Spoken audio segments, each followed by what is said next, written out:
মিয়ানমারে বিদ্রোহীদের তাড়া খেয়ে গত কয়েকদিনে মিজোরামে ঢুকেছে অন্তত ৬০০ সৈন্য। তাদের দ্রুত ফেরত পাঠানোর জন্য ভারতীয় কেন্দ্রীয় সরকারের প্রতি অনুরোধ জানিয়েছে মিজোরাম সরকার।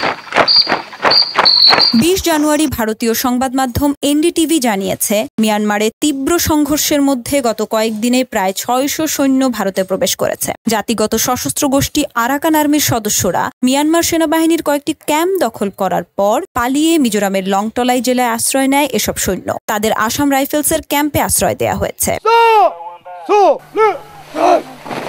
সরকারি সূত্রগুলো বলেছে, পালিয়ে যাওয়া মিয়ানমারের সেনা সদস্যদের দ্রুত প্রত্যাবর্ষণের প্রয়োজনীয়তার উপর জোর দিয়েছে মিজোরাম। ক্রমবর্ধমান উত্তেজনা এবং এই অঞ্চলের স্থিতিশীলতার উপর এর প্রভাব সম্পর্কে ক্রমবর্ধমান উদ্বেগের জেরে এ আবেদন জানিয়েছে ভারতের রাজ্যটি। মিজোরামের মুখ্যমন্ত্রী সাংবাদিকদের বলেছেন, মিয়ানমার থেকে মানুষজন আমাদের দেশে আশ্রয়ের জন্য পালিয়ে আসছে এবং আমরা মানবিক কারণে তাদের সাহায্য করছি। আগে আমরা তাদের আকাশপথে ফেরত পাঠাতাম। এ যাবৎ প্রায় ৪৫০ জন সেনা সদস্যকে ফেরত পাঠানো হয়েছে।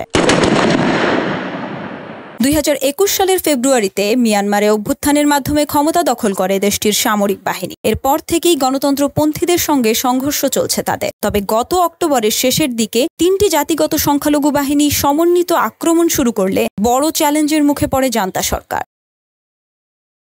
এরই মধ্যে বেশ কিছু শহর ও সামরিক পোস্ট দখল করেছে বিদ্রোহীরা এবং এর ফলে পালিয়ে যেতে বাধ্য হয়েছে মিয়ানমারের সৈন্যরা।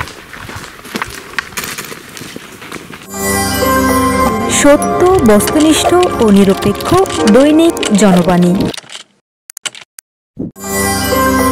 সত্য, বস্তুনিষ্ঠ ও নিরপেক্ষ দৈনিক জনবাণী।